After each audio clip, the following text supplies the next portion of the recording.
नमस्कार, मैं हूं नवीन जौहरी लेवल मीडिया नेटवर्क से। दोस्तों, एआई समिट में कांग्रेसियों का शर्ट उतार के हंगामा करना और इसके बाद भी अगर आपकी आंखें नहीं खुल रही है तो आपको सच में इलाज की ज़रूरत है।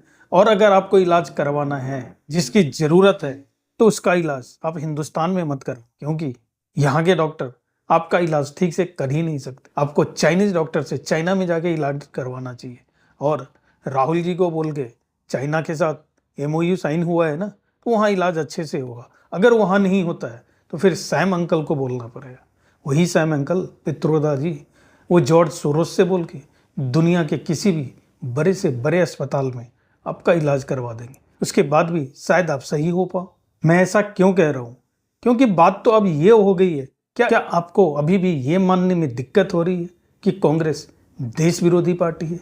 इससे बड़ा देश विरोध और क्या हो सकता है, जहां पे देश के अंदर ऐसा माहौल बना हुआ हो, 100 से ज्यादा देशों के रिप्रेजेंटेटिव जहां पे जमा हो, भारत के नाम और शोहरत की बात हो रही हो, वहां पे ऐसे महायज्ञ में हड्डी डालना कौन कर सकता है? क्या कोई देशभक्त कर सकता है? पार्टी के प्रवक्ताओं की बात छोड़ दीजिए, और छोड़ क्या दे, प्रवक्ताओं में भी आलोक शर्मा के अलावा कोई भी प्रवक्ता मीडिया में आकर बोलने की हिम्मत नहीं जुटा पा रहा है। जयराम रमेश को देखिए, पवन खेरा को देखिए, सुप्रिया सिनेत को देखिए, जो छोटी से छोटी बातों पर लंबा चौड़ा ट्वीट कर देते हैं, मीडिया में आके क्या से क्या बोलते हैं, लेकिन अभी जुबान पे ताला लगा हुआ है। राहुल के पीछे तो मीडिया वाले पड़ गए सुल्तानपुर में ही, जब वो कोर्ट में पेशी के लिए गए थे, लेकिन जबान से एक शब्द भी नहीं निकला।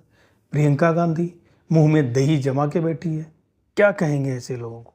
ये नहीं बोल रहे हैं, यही सबसे बड़ी मौन सहमति है। और मौन सहमति हो भी क्यों ना, क्योंकि ये बात निकल के आ रही है कि इसकी प्लानिंग राहुल जी के घर पे हुई थी, जिसमें प्रियंका गांधी भी मौजूद थी। कितना सच है, कितना झूठ है, ये तो जांच में निकल के आएगा। लेकिन देश की जनता ने इनका इलाज तो किया, लेकिन अच्छे से नहीं कर पाए। और भी अच्छे से इलाज होना चाहिए था। ठीक उसी तरह से जैसे आप देखते होंगे, कोई पॉकेट मार पकड़ा जाता है पब्लिक प्लेस में, और वहां पे उसकी कैसी धुनाई होती है।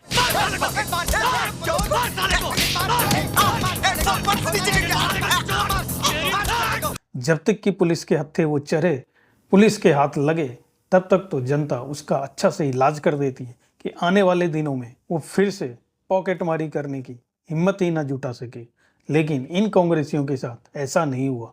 धुनाई तो हुई, लेकिन पूरी तरह से नहीं हुई। लेकिन ये तो शुरुआत है। अभी जिंजी को भड़काकर देश को बांग्लादेश और नेपाल बनाने वाले कांग्रेसियों को ये अच्छा सबक मिला है।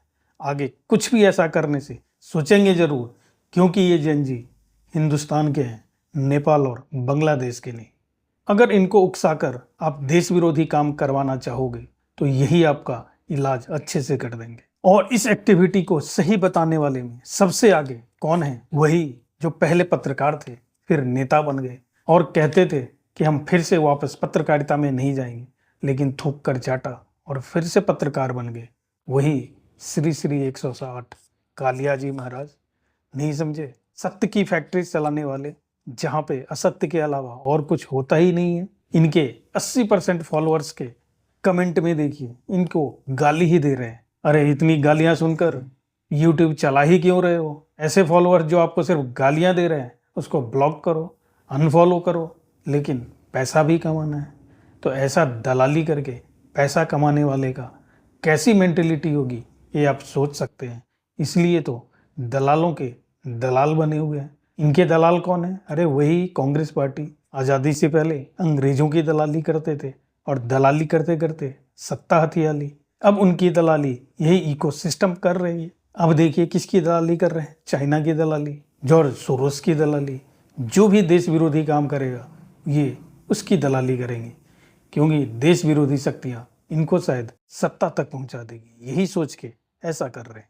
लेकिन ये समय है देश के बढ़ते कदम को पूरा सपोर्ट करने का, जैसा एआई समिट में देखा गया, और देश विरोधियों का पुरजोर विरोध करने का, जैसा कि वहीं पे पब्लिक ने कांग्रेसियों को धुनाई करके दिया है। इसलिए देशभक्तों, हमेशा तैयार रहिए, क्योंकि देश विरोधी शक्तियां और देश के अंदर फैले हुए आस्तीन के सांप देश को कमजोर करने में हमेशा लगे रहते हैं।